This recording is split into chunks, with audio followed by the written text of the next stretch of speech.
I spent my column and the next day, part of my next day column, focusing more on the positive what Jalen did than on potential, because I thought he played a heck of a game. Yeah. He played winning football.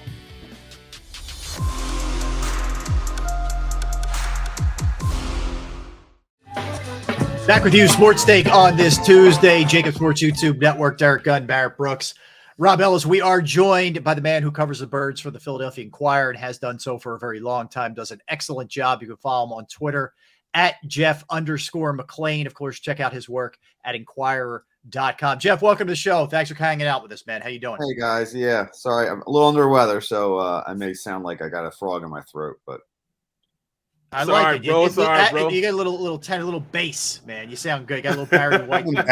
I'm in bed, just so you know. So, all right. But I'll be fine. What's up? Thanks for gutting it out, man. We do appreciate it. We definitely do, man. Jeff, let me ask you, whether it's a word, a sentence, just a little snippet, how would you surmise what you saw on Sunday in Detroit from the Eagles? I would say a good start. I thought the offense looked explosive. They went into a difficult environment against a pesky Lions team. And if you put it into perspective, if you look around the rest of the league at what other teams have done, 1-0 is good, and you're happy about it.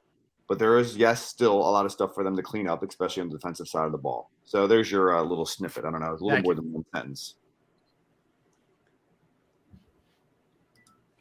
Derek, you're muted. I was hoping to get through the whole show without having you tell me that. Too late. You pay the fine. Pay the fine bucket, man. But I'm glad you brought up the defense, Jeff. What did you make of Gannon's responses in terms of how his defense played today?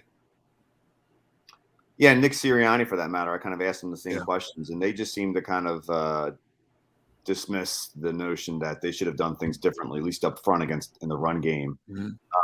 I would think that internally what they're saying to each other is different than what they're saying publicly. Mm-hmm. To me, and especially against this Vikings team with Dalvin Cook, you got to go with an odd man front and Jordan Davis out there in obvious rundowns. I'm not saying that Jordan Davis needs to play 75% of the snaps or even 50% of the snaps, but I would utilize him more early on to establish run defense dominance, and that forces them into potentially, longer third downs. And what we saw was that they were able to gash the 4-man front. There's just not as many gaps that are accounted for, and that's an issue. When you got offensive linemen able to take out linebackers at the second level, you're giving them a free pass, and you're asking on that long Swift run. Mm-hmm. Everyone's like, oh, well, James Bradbury just missed a tackle. Well, he was 5 yards downfield. And if you're asking your cornerbacks to be responsive for their gaps, you get an issue, man. That's right. So I would think that they would change a little bit. Now, in their defense, I mean, they probably felt, okay, Jordan Davis, first NFL game. Let's not overload him. I know from talking to a couple team sources that they certainly like this kid's potential, but he still needs to get an NFL body. Mm-hmm. And he's not quite there in terms of the conditioning. So you don't want to overload him in the first game of the season. So that is certainly something that you can understand. But to wait until goal line on the first drive to get him in there, and then I think it was the third drive to get him in the 5-man front, that to me was an issue and something I would hope that they would change. You think there's any chance that he starts on first or second down ahead of either Hargraves or Fletcher, or is this the money factor too much for them to start him in a 4-down front with those two making as much as they're making? Well, I mean, you bring up a great point, Barrett, and I just said this to someone else. You got $14 million devoted to Fletcher Cox, right? Which, I mean, we all said at the time, why? I've talked to so many teams. Nobody was signing that guy for $14 million. And I don't mean to say that guy because we all know what he's done in this league, and he's still a guy that belongs in the NFL. But $14 million, Javon's contract still pays him $13 million. But that's why you're seeing them starting. And do you say, okay, because we have to start these guys, we got to play to what they like, so we're going to go with a 5-man front? I don't know. You can still start the 2 of those guys at the 4 tech spot and have Jordan at the nose. That's what I thought they were going to do. That's the 50 front. That's what I would tell. We call it a bear front, 50 Yeah. front, Navajo, whatever you want to call it. That's a run-stopping front. And, oh, by the way, first down is when you'd have them in there. You can take them out after that. But now we're dealing, if you can stop the run now. Now we're dealing with you can't run the trap against a bear front. So it wouldn't, you wouldn't have to worry about the run the trap. They'd have to check out of it. Number 2, when you do that, you stop them on third down. It gives you now the ability to go 2nd and 10 or maybe 2nd and 11 as opposed to going 2nd and 3 or even get a 50-yard run like they did in the first half. Mm-hmm. You're absolutely right. No, and plus you're talking about investment. Well, they trade up in the first round for this kid. I mean, that's a huge investment. So, look, I'm sure that they're looking inside and they're paying attention to what's certainly being said outside. I would hope they would. We don't know all the little details of what they had planned, this, that, or the other thing, or why they did this, that, or the other thing. I think I got a pretty good idea as it pertains to Jordan Davis. Look, Gannon wanted to have another guy basically in the secondary. That's why they went with a 4-man front. I mean, that's part of it. But I don't know if Jared Goff's the type of guy where I'm really concerned as much about that. Right. And next week you got Dalvin Cook, as we mentioned. You got Justin Jefferson. So you're going to have to find a nice balance. I think a 5-1, I think you get some flexibility there. And the secondary, if you're worried about them throwing against those looks. But you certainly have the personnel. In John's defense, he's got 5 new starters. They gave him a safety 10 days before the start of the season, said, hey, make this guy work. Yes, crazy. Yeah, so understandably, there was probably going to be some issues there. You could clearly see why Chauncey Gardner-Johnson, they went after him. This kid's got a lot of ability, but he did look lost a few times out there. So for week 1, they got some time to figure this out. Mm-hmm. Jeff, how about Hassan Reddick? It was a quiet day for him. Is this just a matter of still trying to find the fit for him? Is he still sort of swimming a little bit in his own head with what exactly his role is going to be, or do they just not utilize him to his greatest strengths? Yeah, so I looked at the numbers with him. I think they dropped him 5 times in the coverage. And that's kind of the number I would expect them to drop him in the coverage. He basically rushed the other times. There were a lot of times not a lot of times, but there are times you'd see him kind of rush from the inside linebacker spot, or he'd be back a little bit. And I don't know sometimes if that's the best utilization of him. Certainly, he's the type of guy where you can scheme up because he could potentially drop, or because he can move all across the line and still get to the quarterback. He's a guy that you're going to want to scheme up a little bit. But he's also a guy that just, if you let him go up against the left tackle, he's going to win you some. He did not do that in this game. I think we got to give some credit to that line's offensive line. That's probably their strength. It was emphasized going into this game. They have a really good offensive line, and they were doing certain max protect things, and the ball was kind of getting out a little bit to offset that pass rush. But the pass rush has got to be better. And he was and that was one of Howie's number 1 goals this offseason was to upgrade it. And getting Hassan Reddick was like the crown jewel of doing that. And in the first game, he really didn't even get to the quarterback at all. So, he expressed frustration disappointment with how he performed. He didn't question the way he was utilized. After the first game, I expect him to say both those things. Mm-hmm. Well, let's see how it plays out. He's not going to get sacks every weekend. Let's see how he does in week 2. Yeah, Jeff, when you talk about a Reddick, and I've said this, I said in all the years that I've covered this game, there's sometimes, and it's way too early to make this evaluation, but, sometimes you bring in a high-priced talent. Sometimes they may not fit your scheme. You know what I mean? We've seen a lot of prominent players go elsewhere and don't put up similar numbers that they put up in their previous employer. And I'm not saying that's the case with Reddick now, but it's something to closely watch. Is Jonathan Gannon utilizing him the way he made that name for himself in Arizona and Carolina? Yeah. Look, again, we all know what happened with him when he got here in the NFL. He was drafted as an off-ball linebacker. Yep. He didn't really play that when he was most effective at Temple. It didn't work for him in Arizona. Finally, he kind of went to the coaching staff and said, hey, let me do what I do, which is to get after quarterback. He's kind of a downhill guy. So they did that, double-digit sacks his last year in Arizona. double-digit sacks last year for Carolina. He had a defensive coordinator in Carolina who he'd worked with previously at Temple, so he knew how to use him. They brought him in here. They paid him to be an edge rusher, to get after the quarterback. He's going to do that. He did rush primarily in this game, but as you mentioned, Gunner, it is a different scheme.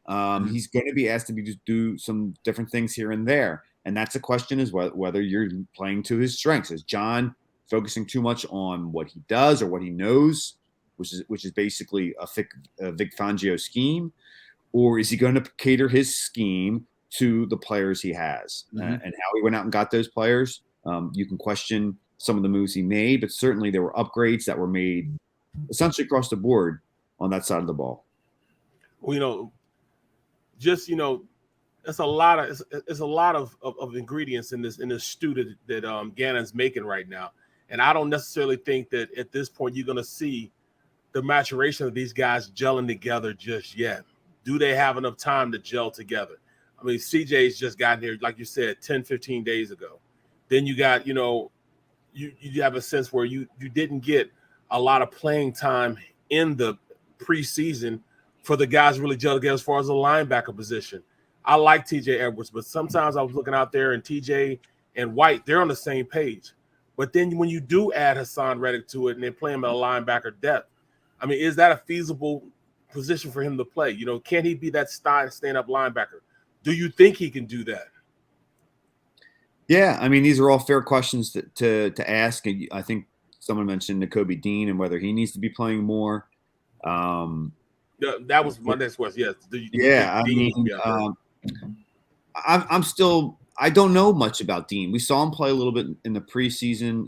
The camp, it seemed like he was just it was new all for him, and he was processing a lot, and maybe he didn't stand out. I don't think that had any I don't think we could get a real true evaluation of what he can be or what he was even doing at that time. It was just practice. He looked good in the first preseason game, not as good, I'd say, in the next two, but sometimes the ball just doesn't come to you and you don't have those opportunities.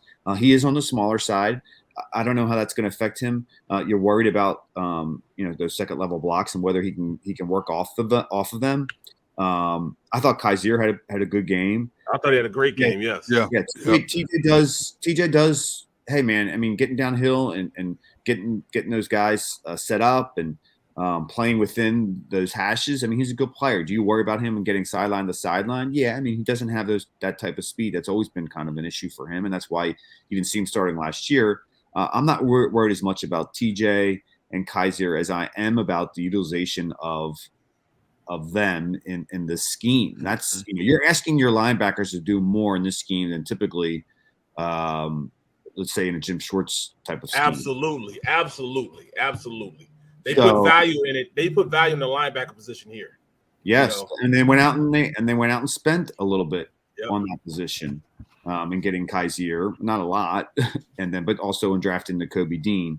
The question is whether I'd like to see. I mean, just getting off topic just a little bit, but I would like, and I know John's a really zone heavy guy. He loves to cover 2s and 4s, anything on the even side. But I think he's got enough man defenders to play that a little more. I know Bradbury's more of a zone guy, but I mean Darius can run with anybody. Chauncey can run with anybody. I think Epps can run with guys too. Like I just feel like Epps is special. Man blitz a little more. I would just like to see a little more of that. But we'll see. All right, Jeff, let me ask you, let's go to the other side and Jalen Hurts. And a lot of it was some, escape acts here for survival and ends up, having a lot of rushes, 17, which to me, the red flag isn't necessarily that game. He had to do what he had to do, man. And I think he saved them and bailed them out a lot. But I wonder, how does that compute over 17 games or 16 more here? He took some really vicious hits, and some of that were cheap shots. We know one of them got flagged. There were others that could have. I worry about him holding up. How do you explain the offensive line in pass protection? Not necessarily Lane Johnson, who was phenomenal, but generally the pass protection. Yeah, I'm not worried about that offensive line. I thought they essentially had a pretty good game. I mean, they threw a lot. They blitzed them half the time. So there's going to be some new stuff in there. Some of that fell on the line. Kenny Gainwell missed, I think, 2 blitzes. Yeah. And then some of it was getting the protections set up. I'm not worried about that offensive line. I thought they still had a really, really good game. run blocking and pass protecting. The blitz pickups need to be corrected. A lot of that Jalen was able to correct himself just by scrambling and picking up positive yards. He did, as you mentioned, what he had to do in a lot of those circumstances. Should he have answers against those blitzes and hot reads that he can throw to guys that are open? Yeah. But I spent my column and the next day, part of my next day column, focusing more on the positive what Jalen did than on the potential. Yes. Because I thought he played a heck of a game. He played winning football. Do you want him to run 17 times a game? No. Is he going to run 17 times a game on average? No, he's not. So it's fair to bring that up. I think it's a concern. He did take some hits, and we've seen it. Look, I mean, Philadelphia has been through it more than any other city in the NFL. Running quarterbacks, guys expose themselves to injury, and in a lot of cases, they've gotten hurt. Jalen got hurt last year in the pocket, though. I think he's probably of all the running quarterbacks the Eagles have had, he's the best at protecting himself. He'll run out of bounds. He'll slide. He's very good at that. Now, does that mean it's going to protect him every time, as we saw? No. They were hitting cheap shots at him. So you have to be crazy, man. Yeah. The thing that concerned me the most was you look at some of the shots when he gave up his body, when defensive players were still diving on top of him.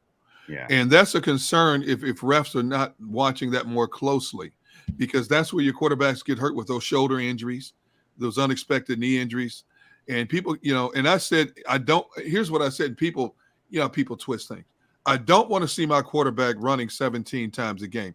He played the game that he had to play based on what Detroit was forcing him to do. But when you open yourself up like that, and you're right, Jeff, he is one of the best I've seen, especially young quarterbacks, in terms of protecting himself to avoid those unnecessary hits. But as we all know, defensive players hate quarterbacks as it is because they are the golden children in the National Football League, and they're going to take their shots, as we saw Tracy Walker do. I don't want to see him put himself in harm's way like that. I don't know how much differently he can avoid something like that. Yeah, I mean, they have to look again. I remember with Vic, it was almost like a weekly discussion. The Eagles were having with the league about just those shots, those little extra petty shots that were taken.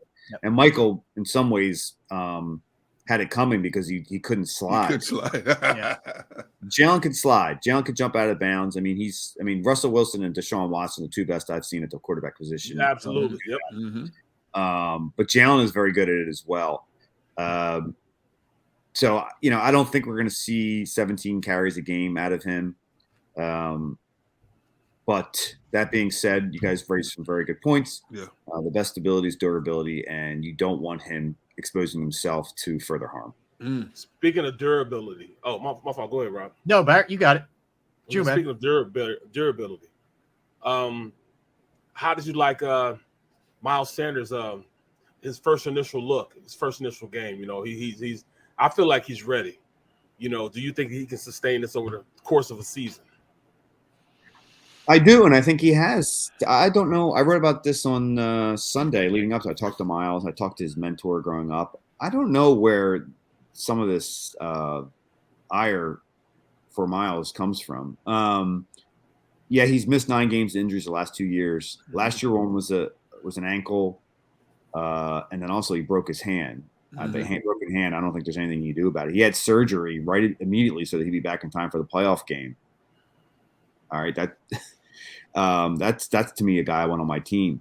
Yeah, you are concerned about the soft tissues. He's now had a couple things, and he had the hamstring. I don't think that was. I think he probably would have played through it had it happened in the season. They just didn't want to push him towards the end of the training camp and the summer before the regular season. Miles always runs hard. He came into camp looking explosive. I think he worked hard works hard every offseason. I think maybe this year, certainly he'll say it won't matter, but the contract year matters. It matters to every guy. Of course it is. It's your livelihood. You want to get a bigger contract. So that's going to be a factor in this as well. You have to worry about, always have to worry about bumps and bruises at that position.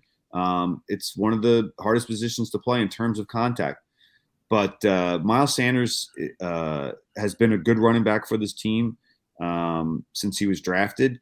There are certainly, early on. He's bumping things outside too much. I think he's corrected that.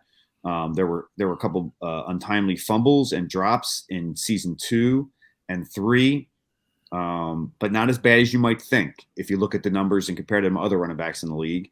And there was also an issue with the 4-minute drill and him running out of bounds. Something I think could have been just a small sample if you look at the bigger picture, and something that I think is easily correctable. But Miles is a guy that can get you a lot of yards, especially if he gets more than 13 carries a game. Mm-hmm. I mean, like you said, if we're going back to Jalen, there's sometimes I'd rather see Miles blogging those carries than Jalen. That's the way I would look at it. He's the guy getting paid to carry the ball, and he can go through it. Hey, Jeff, would you agree that about 18 to 20 touches a game is a good number for a back of Miles' size? Yeah, I think so. Yeah. I don't think that's going to happen, probably. Yeah. I mean, they want to keep Kenny Gainwell involved, and with those zone read plays, I mean, if they're gonna go after Miles, it's on Jalen to keep it and run. So you're going to see him do that as well. But I would think that Miles should get, like, on average 13 to 15 carries a game. Mm-hmm. And then, obviously a couple catches, maybe a little more out of backfield. But you've seen Kenny out there on third down, so that could take away some of the receiving for Miles. Jeff, last one from me, plus minus. A.J. Brown was incredible. I mean, 10 catches, 155 yards in his debut, really looked unstoppable. Yep. And the flip side is Devontae doesn't get, a catch. Is this just, hey, man, you feed the hot hand, and who cares how you're moving the ball down the field? It'll all get worked out. Or is there something to keep your eye on here? Yeah, again, I think this is what we do in Philadelphia. It's like, hey, Jay had a great game, great debut, career game, but let's focus on Devontae Smith and the fact that he didn't have any catches. I think that's just nitpicking. Mm-hmm. You look at any receiver over the course of a season. I'm talking good receivers, top ones. They're going to have games where they're not going to get a lot of passes, or they're going to have a lot of catches. No catches is certainly a surprise. He had a drop. He drew a pass interference that was negated by an Eagles penalty, and then he had 3 other targets. So really, he saw the ball 5 times, which is not what he would normally get, but it's not egregious. And what we're going to see, if AJ's catching 10 balls a game, they're going to be shading a safety towards him. So that's going to make Devontae have more free runs, and then you're going to see the ball go to him more. So it's just 1 week. I don't think it's an issue. If Devontae Smith has no catches next week, I'd be extremely surprised and shocked, and I don't know, ready to kind of hang up my my reporter notebook again, because I don't see that happening. They're going to get Devontae involved, and he's a guy that's one of the better route running receivers in the league. He's going to get open, and he's. Hey, Jeff, last one for me. Why do you think Boston Scott is like the forgotten entity in the backfield? Is it because they drafted Gainwell, they want him to succeed? I think Boston Scott is the hardest runner they have. He's a bowling ball. He's a 5'7" bowling ball, but he got 4 touches in this game. But go back to last year. He was a forgotten man until Miles got hurt. And I've never understood, for a guy as tough as he is, why do you think he's like that so-called forgotten entity in this offense? I mean, undrafted. I mean, these guys, they always have to fight that uphill battle.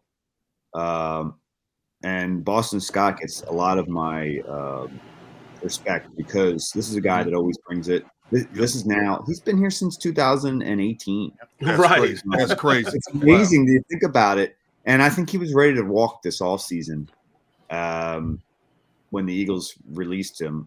And that was more just, they had to do it in terms of cap-wise or money-wise. But, they wanted him back, but they didn't want to pay him. They don't want to pay a guy like that. And if you look at, like you said, what they're paying Miles and the draft picks they expended at both him and Gainwell, Boston's just going to have to always fight that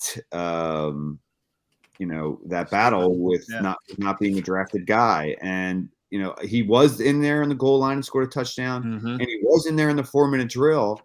And I questioned it first to someone next to me in the press box. I'm like, wow, they took Miles out here. Miles had the first 3 runs and had that big 3rd down run for 24 yards. And I'm like, feed the beast, give it to your boy.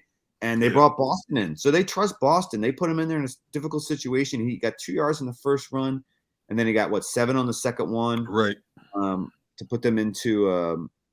I guess did he get stopped and then they went on 4th down, but he had that one run was real tough. So yeah, I mean Boston's a guy that they really like and they respect him, but he's just he's the 3rd running back, and that's the way the numbers are going to play out for him. No question. Jeff, listen, man, appreciate a couple minutes. So thanks for playing hurt here. We'll You're check better, your work bro. out, of course, Inquirer.com, and a link to all of Jeff's work on his Twitter page at Jeff_McLane. Jeff, appreciate it, man. Feel better. Appreciate you, bro. Thanks Thank a you, lot, man. Appreciate All right, it. Jeff, be good, man. Thanks. Yeah, good stuff from Jeff there. Always insightful. Always kind of cuts to the chase. Jeff's got a lot of good sources, and you always know he's in tune with what's happening with the ball club, man. That's for sure. All right, so you requested it, and he has answered the bell. So coming up, Dan Cilio from the National Football Show will be joining us when we come back. So don't go anywhere. We'll continue with the Eagles discussion with Dan on the other side. Derek Gunn, Barrett Brooks, Rob Ellis. We are Sports Take, JAKIB Sports YouTube Network. All right, let's talk a little Razor technology, because the future isn't remote or in person. It's a hybrid model. In facing this new reality, businesses must reimagine their workplaces to align with the preferences and needs of modern employees. Razor Technology helps businesses create a workplace that gives their teams flexibility in choosing how and when they put in their hours. Online platforms for communication and collaboration combined with secure and adaptable mobile devices are enabling hybrid meeting experiences that are nearly on par with in-person events, so everyone can feel like they are part of the conversation. Employees with strong social connections with their team report better well-being, higher productivity, and stronger retention rates. Razor Technology helps growing organizations adapt to hybrid environments with industry-leading digital tools and insightful guidance that promotes efficiency and workplace satisfaction. Learn more by calling 866-797-3282, 866-797-3282, or visit us online at razor-tech.com. That's razor-tech.com.